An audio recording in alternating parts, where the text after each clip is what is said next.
Hello guys, स्वागत है आप सभी का राज सर एजुकेशन में। आज के इस वीडियो में हम इस स्टोरी को ट्रांसलेट करेंगे। तो सबसे पहले इसके प्रत्येक सेंटेंस को अलग अलग लिख लेते हैं। हमने इसके प्रत्येक सेंटेंस को अलग अलग लिख लिया है। अब चलिए ट्रांसलेट करते हैं। पहला सेंटेंस है शाम का समय था। अब यहाँ पर सब्जेक्ट क्या होगा, इसको इंट्रोडक्टरी सब्जेक्ट इट के द्वारा बनाएंगे। जब भी समय की बात हो, मौसम की बात हो, उसको इंट्रोडक्टरी सब्जेक्ट इट के द्वारा बनाया जाता है। तो यहाँ लिखेंगे इट। पास्ट की बात हो रही, होना बताया जा रहा है और होना बताने वाली वर्ब बी होती है। पास्ट टेंस से वर्ब की सेकंड फॉर्म का यूज करेंगे और बी का सेकंड फॉर्म होता है वाज या वर। इट के साथ में हमेशा वाज आता है तो लिखेंगे इट वाज। इट वाज यानी कि था। क्या था, यहाँ पर इट की मीनिंग नहीं निकलेगी क्योंकि ये इंट्रोडक्टरी सब्जेक्ट बनकर आया है। जब भी इट इंट्रोडक्टरी सब्जेक्ट बनकर आता है उसकी मीनिंग नहीं निकलती है। वैसे इट का मतलब होता है वाह, तो यहाँ पर केवल इसकी मीनिंग निकलेगी। इट वाज यानी कि था। क्या था, शाम का समय। शाम के समय को कहते हैं इवनिंग, तो लिखेंगे it was evening. It was evening यानी कि शाम का समय था। नेक्स्ट सेंटेंस है एक बालक एक किसान के पास गया। यहाँ सब्जेक्ट कौन है, कौन गया, एक बालक। लिखेंगे अ चाइल्ड। अ चाइल्ड एक बालक। गया जाने की इंग्लिश होती है गो। पास्ट टेंस है, वर्ब की सेकंड फॉर्म का यूज करेंगे।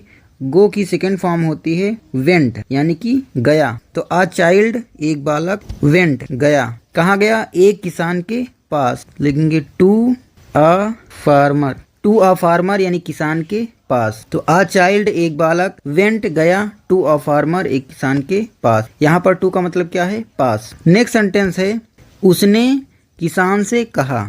किसने कहा, उसने, तो हो जाएगा सब्जेक्ट ही। लिखेंगे ही कहा सेड। कहने की इंग्लिश होती है से। पास्ट टेंस से वर्ब की सेकंड फॉर्म का यूज करेंगे। से की सेकंड फॉर्म होती है सेड। ही सेड उसने कहा। किससे कहा, किसान से। लिखेंगे to the farmer. He said उसने कहा टू द फार्मर, फार्मर से। यहाँ पर फार्मर से पहले एक डेफिनेट आर्टिकल द का यूज किया गया है क्योंकि इससे पहले वाले सेंटेंस में फार्मर की बात हो चुकी है, इसीलिए ये फार्मर डेफिनेट हो गया और इसके आगे एक डेफिनेट आर्टिकल द का यूज कर लिया गया है। He said to the farmer, उसने फार्मर से कहा। क्या कहा, इन्वर्टेड कामा में दिया हुआ है। मैं निर्धन बालक हूँ। लिखेंगे आई एम, मैं हूँ, क्या हूँ, निर्धन बालक। I am a poor child. I am a poor child, मैं एक निर्धन बालक हूँ। नेक्स्ट सेंटेंस है मेरी माँ विधवा है। किसके विषय में बात हो रही है, मेरी माँ की। सब्जेक्ट हो गया माई मदर। माई मदर मेरी माँ विधवा है। इस सेंटेंस में भी होना बताया जा रहा है। होना बताने वाली वर्ब होती है बी। यहाँ पर प्रेजेंट की बात हो रही है। प्रेजेंट में वर्ब की फर्स्ट फॉर्म का यूज करते हैं और बी का फर्स्ट फॉर्म होता है is am are. My mother singular है, इसके अनुसार हमेशा इज आएगा, तो यहाँ लिखेंगे माई मदर इज, मेरी माता है। क्या है, विधवा, तो लिखेंगे my mother is a window. Window means होता है विधवा। माई मदर इज, मेरी माता है अ विडो, विधवा। जितने भी सिंगुलर काउंटेबल नाउन होते हैं उनको आर्टिकल देना पड़ता है ए या एन। यहाँ पर कॉन्सोनेंट साउंड हो रही है इसलिए यहाँ पर ए आया है। अगर वावल साउंड होती तो यहाँ पे एन आता। नेक्स्ट सेंटेंस है क्या आप मुझे कुछ काम दे सकते हैं। तो इस सेंटेंस में सकना आ रहा है और परमिशन मांगी जा रही है। सकना बताने वाली वर्ब होती है कैन। कैन के साथ में वर्ब की फर्स्ट फॉर्म का यूज किया जाता है। तो यहाँ पर क्या से प्रश्न पूछा गया है। जब भी प्रश्न पूछा जाता है तो हेल्पिंग वर्ब को पहले लिखा जाता है सब्जेक्ट से, तो कैन लिखेंगे कैन। अब यहाँ पर सब्जेक्ट क्या है, आप यानी कि यू, तो लिखेंगे कैन यू, क्या आप दे सकते हैं। देने की इंग्लिश होती है गिव। अब कैन के बाद क्या लिखना है, सब्जेक्ट लिख गया है। अब कैन के साथ में वर्ब की फर्स्ट फॉर्म का यूज करते हैं, तो यहाँ पर सब्जेक्ट के बाद में क्या लिखेंगे, वर्ब। कौन सा काम हो रहा है, देना। देने की इंग्लिश होती है गिव, तो हो जाएगा कैन यू गिव, क्या आप दे सकते हैं। किसको दे सकते हैं, मुझे, तो लिखेंगे मी। कैन यू गिव मी, क्या आप मुझे दे सकते हैं। क्या दे सकते हैं, कुछ काम, some work. Can you give me, क्या आप मुझे दे सकते हैं सम वर्क, कुछ काम। क्या आप मुझे कुछ काम दे सकते हैं। नेक्स्ट सेंटेंस है उसने यह भी कहा कि मैं कई दिनों से काम की तलाश में फिर रहा हूँ। तो पहले इतना बनाते हैं, उसने यह भी कहा कि, ही यानी उसने, यह भी कहा कि। इस सेंटेंस में भी आ रहा है और भी की इंग्लिश होती है आल्सो, लेकिन आल्सो का इस्तेमाल हमेशा वर्ब से पहले किया जाता है। तो यहाँ पर लिखते हैं हम ही सेड लिखते, लेकिन सेड से पहले हम क्या लिखेंगे, आल्सो लिखेंगे। तो यहाँ पर लिखेंगे ही आल्सो सेड की that. He also said that, उसने यह भी कहा की। अब यहाँ पर आल्सो की जो मीनिंग होगी वो सब्जेक्ट पे नहीं जाएगी, क्योंकि सब्जेक्ट तो वही है। क्योंकि आल्सो की मीनिंग हमेशा उससे पहले आने वाले सेंटेंस पे डिपेंड करती है। कल सब्जेक्ट चेंज हो रहा है तो आल्सो की मीनिंग सब्जेक्ट पे जाएगी। लेकिन यहाँ पर अगर इससे पहले वाला सेंटेंस देखें, अब इस सेंटेंस में लिखा था उसने किसान से कहा कि मैं निर्धन बालक हूँ। कहने वाला कौन है? वही ही तो वही कह रहा है। लेकिन यहाँ पे उसने कहा मैं निर्धन बालक हूँ, और इस सेंटेंस में क्या कह रहा है? मैं कई दिनों से काम की तलाश में फिर रहा हूँ। यानी कि यहाँ पर क्या बदल रहा है? एक्शन बदल रहा है। तो यहाँ पे भी की जो मीनिंग आएगी वो एक्शन पे आएगी, सब्जेक्ट पे नहीं आएगी। सब्जेक्ट तो वही है। उस सेंटेंस में भी कौन कह रहा था? ही कह रहा था, यानी वह कह रहा था। इस सेंटेंस में भी सब्जेक्ट कौन है? ही। तो सब्जेक्ट चेंज नहीं हो रहा है। तो जो भी की मीनिंग जाएगी किस पे जाएगी? यहाँ पे एक्शन चेंज हो रहा है। पहले एक्शन दूसरा था, अब यहाँ पे एक्शन क्या हो रहा है? कई दिनों से काम की तलाश में फिर रहा हूँ, यानी काम की तलाश में फिरना। तो यानी कि जो भी की सेंस होगी तो इस एक्शन पे जाएगी। इसलिए यहाँ पे लिखा है उसने यह भी कहा कि, यानी कि उसके एडिशन में क्या कहा कि वो कई दिन से काम की तलाश में फिर रहा है, ये सेंस जाएगा। बाकी जो आल्सो का प्लेस है वो वहीं पे रहता है, हमेशा वर्ब से पहले लिखा जाता है। अगर हेल्पिंग वर्ब है तो हेल्पिंग वर्ब के बाद में लिखा जाएगा। ही आल्सो सेड दैट, आप इसके स्थान पर ये भी लिख सकते हैं क्या? ही एडेड दैट, इसका मतलब भी यही होगा, उसने यह भी कहा कि। तो चाहे आप ये लिखें ही आल्सो सेड दैट, चाहे आप लिखें ही एडेड दैट, उसने यह भी कहा कि। अब बाकी का सेंटेंस बनाते हैं। क्या कहा? मैं कई दिनों से काम की तलाश में फिर रहा हूँ। काम की तलाश में फिर रहा हूँ, इसका मतलब क्या है? वो काम को ढूंढ रहा है। तो पहले सब्जेक्ट लिखेंगे। सब्जेक्ट क्या है? कौन काम की तलाश में फिर रहा है? वही लड़का जो कह रहा है। तो यहाँ पर तो मैं लिखा है, यहाँ पे आई नहीं लिखेंगे, क्योंकि इसको इनडायरेक्ट स्पीच में बनाएंगे। क्योंकि यहाँ पे दैट लगा दिए हैं, अब दैट लगा के इसको जोड़ना है। तो यहाँ पर सब्जेक्ट क्या आएगा? यहाँ आई तो आएगा नहीं, जो सब्जेक्ट हमारा है वही आएगा। कौन काम की तलाश में फिर रहा है? ही। तो यहाँ पर भी ही लिखेंगे। तो लिखेंगे ही, भले ही ये मैं लिखा हो, लेकिन हम सब्जेक्ट कौन है? ही है ना, तो यहाँ पे ही लिखेंगे। अगर डायरेक्ट स्पीच में लिखना होता कॉमा इन्वर्टेड कॉमा में, तब मैं के लिए आई लिखते। लेकिन यहाँ पर इसको इनडायरेक्ट में बना रहे हैं, दैट से जोड़ दिए हैं इसको, इसलिए यहाँ पर सब्जेक्ट क्या आएगा? ही आएगा। तो ही। अब क्या लिखा है? काम की तलाश में फिर रहा हूँ। कॉन्टिन्यूअस है, लेकिन कौन सा कॉन्टिन्यूअस है? सिंपल कॉन्टिन्यूअस तो है नहीं ये। यहाँ पे पीरियड ऑफ टाइम पे जोड़ दिया गया है, लिखा है कई दिनों से, यानी कि ये परफेक्ट कॉन्टिन्यूअस है।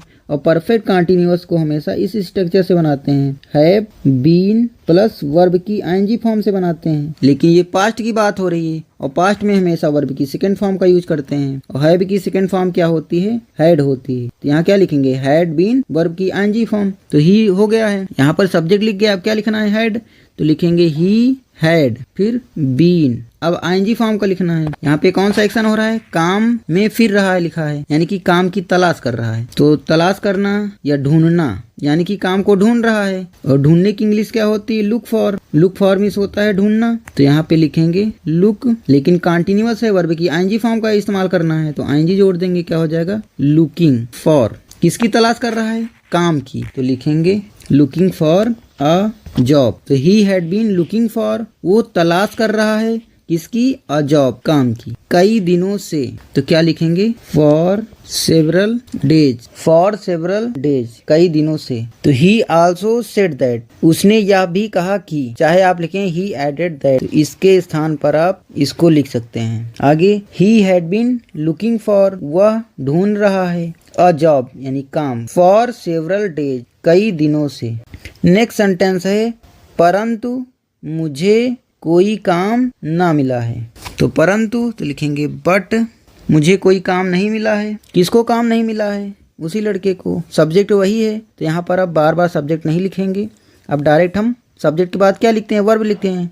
तो इस कंजंक्शन के बाद डायरेक्ट हम वर्ब लिखेंगे। कोई काम नहीं मिला है, यानी कि वो कोई काम नहीं प्राप्त कर पाया है। वो पाना बताने वाली या सकना बताने वाली वर्ब होती है कुड, और कुड के साथ में वर्ब की फर्स्ट फॉर्म का यूज करते हैं, जिसको कुड से बनाएंगे। तो बट अब लिखेंगे, सब्जेक्ट वही है तो सब्जेक्ट नहीं लिख रहे हैं, अब डायरेक्ट वर्ब लिखेंगे कुड।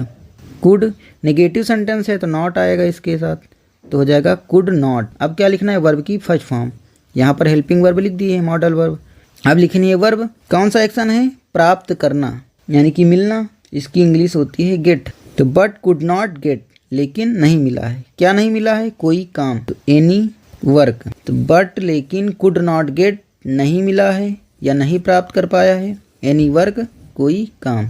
नेक्स्ट सेंटेंस है किसान ने उससे पूछा कि क्या तुमने कभी खेत में काम किया है? तो पहले इतना बनाते हैं, किसान ने उससे पूछा। तो द फार्मर यानी कि किसान ने उससे पूछा। तो पूछने की इंग्लिश होती है आस्क। पास्ट टेंस है, वर्ब की सेकंड फॉर्म यूज करेंगे, हो जाएगा आस्क्ड। द फार्मर आस्क्ड, किसान ने पूछा उससे, तो him. The farmer asked him, किसान ने उससे पूछा कि क्या। तो की क्या की इंग्लिश होती है इफ, या फिर हम लिखें वेदर। इफ या वेदर का मतलब होता है कि क्या। इनडायरेक्ट स्पीच बनाते हैं तो जब क्या स्टार्टिंग में आता है तो इफ या वेदर लगाते हैं। इसकी मीनिंग क्या होती है हिंदी में, कि क्या, जब इफ या वेदर बीच में आता है। तो द फार्मर आस्क्ड हिम, किसान ने उससे पूछा कि क्या तुमने कभी खेत में काम किया है। यहाँ पर सब्जेक्ट कौन है, कौन काम किया है, वही लड़का यानी कि ही, लिखेंगे ही। कभी काम किया है, जब सेंटेंस में कभी इस तरह के वर्ड आते हैं उसको परफेक्ट में बनाते हैं। और परफेक्ट का स्ट्रक्चर क्या होता है, हैव प्लस वर्ब की थर्ड फॉर्म। लेकिन यहाँ पर पास्ट की बात हो रही है, पास्ट में हमेशा वर्ब की सेकंड फॉर्म का यूज करते हैं और हैव की सेकंड फॉर्म होती है हैड। यहाँ पे क्या लिखेंगे, हैड थर्ड फॉर्म, तो लिखेंगे ही हैड।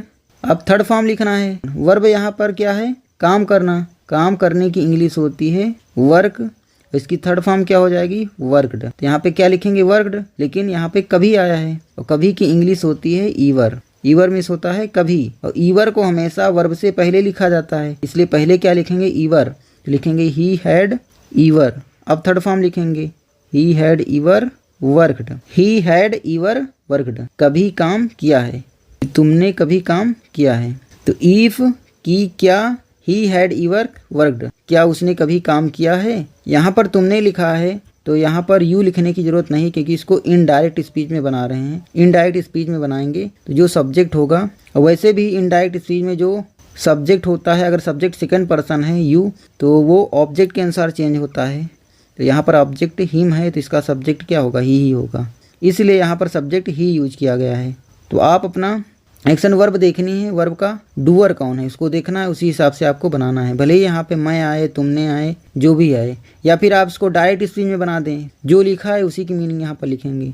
लेकिन यहाँ पर हम इफ कनेक्टर से जोड़ दिए हैं इसको, इसलिए इसको इनडायरेक्ट स्पीच में ही बनाना पड़ेगा, इसलिए यहाँ पर सब्जेक्ट ही आया है। ही हैड ईवर वर्कड, यानी क्या तुमने कभी काम किया है खेत में। तो इन a field, in a field यानी कि खेत में। नेक्स्ट सेंटेंस है उस लड़के ने कहा कि, तो लिखेंगे द बॉय। अब बॉय के आगे द लगा देंगे, इसी का मतलब हो जाएगा, ये द उसकी मीनिंग दे देगा। द बॉय का मतलब हो जाएगा उस लड़के ने। अब दैट बॉय लिखने की जरूरत नहीं है, क्योंकि इससे पहले बॉय की बात हो चुकी है, उस लड़के की बात हो चुकी है, तो लड़का हो गया डेफिनेट। अब इसको हम जान गए हैं, इसलिए यहाँ पर हम आर्टिकल, डेफिनेट आर्टिकल द का यूज कर लिए हैं, हो गया है द बॉय, यानी कि उस लड़के ने कहा। सेड की that, the boy said that, लड़के ने कहा कि मैं तो अब तक शहर में रहता रहा हूँ। तो कौन रह रहा है, वही लड़का। तो इसको भी इनडायरेक्ट में ही बनाएंगे, कौन रह रहा है, वही लड़का यानी कि बॉय। तो अब यहाँ पे बार बार बॉय नहीं लिखेंगे, क्योंकि नाउन के रिपीटेशन को बचाने के लिए हम प्रोनाउंस का यूज करते हैं। तो यहाँ पर इसका प्रोनाउन आएगा, और बॉय के लिए कौन सा प्रोनाउन आएगा, ही, तो लिखेंगे ही। ये कौन सा एक्शन हो रहा है, यहाँ पर रह रहा है, यानी कि ये कंटिन्यूअस है, लेकिन इस सेंटेंस में भी ड्यूरेशन ऑफ टाइम पे जोड़ दिया गया है, यानी कि इसको भी परफेक्ट कंटिन्यूअस में बनाना है। और परफेक्ट कंटिन्यूअस का स्ट्रक्चर होता है हैव बीन प्लस वर्ब की आईएनजी फॉर्म का। लेकिन ये पास्ट की बात हो रही है, और पास्ट में हमेशा वर्ब की सेकंड फॉर्म का यूज करते हैं, और हैव की सेकंड फॉर्म क्या होती है, हैड होती है। तो यहाँ पर स्ट्रक्चर क्या बन जाएगा, हैड बीन वर्ब में आईएनजी, तो लिखेंगे ही। अब लिखेंगे हैड। अब क्या लिखना है, बीन, तो हैड बीन। रह रहा है, कौन सा एक्शन है, रहना, रहने की इंग्लिश होती है लिव, आईएनजी जोड़ देंगे, हो जाएगा living. He had been living, वो रह रहा है। इस सेंटेंस के अकॉर्डिंग बोले तो कहेंगे मैं रह रहा हूँ। अब भले ही इसमें हूँ आ रहा हो, आपको यहाँ से देखने से लग रहा होगा, यहाँ से देखने से लग रहा होगा कि ये प्रेजेंट की बात हो रही है, लेकिन हमारा जो रिपोर्टिंग वर्ब है ये पास्ट टेंस में है, तो इधर वाला रिपोर्टेड जो स्पीच होगा वो भी पास्ट में होगा, इसलिए हम यहाँ पर पास्ट का इस्तेमाल किए हैं। वैसे ये जो बात हो रही है वो पास्ट की बात हो रही है, इसलिए वर्ब की सेकंड फॉर्म का यूज कर रहे हैं। तो ही हैड बीन लिविंग, वो रह रहा है शहर में। इन अ सिटी, शहर में। द बॉय सेड दैट, लड़के ने कहा कि ही हैड बीन लिविंग, कि वो रह रहा है इन अ सिटी, शहर में। अब तक के लिए आप स्टिल यूज कर सकते हैं।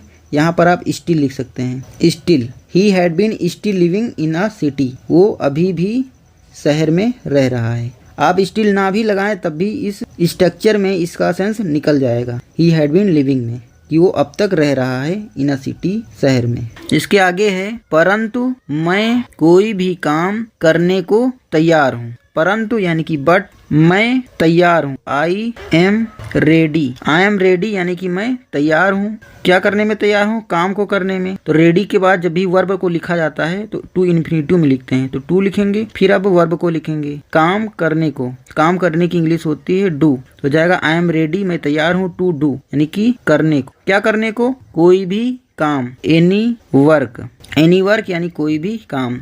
बट, परंतु या लेकिन, आई एम रेडी, मैं तैयार हूँ, टू डू करने को, एनी वर्क काम। टू डू एनी वर्क, कोई भी काम करने को। तो I am ready to do any work, मैं कोई भी काम करने को तैयार हूँ। तो आशा करते हैं ये वीडियो आपको अच्छी लगी होगी और इस वीडियो से आपको बहुत कुछ सीखने को मिला होगा। अगर ये वीडियो आपको अच्छी लगी है तो इस वीडियो को लाइक कीजिए और अगर आपने अभी तक हमारे चैनल को सब्सक्राइब नहीं किया है तो कृपया सब्सक्राइब कीजिए। मिलते हैं नेक्स्ट वीडियो में, तब तक के लिए बाय बाय, टेक केयर।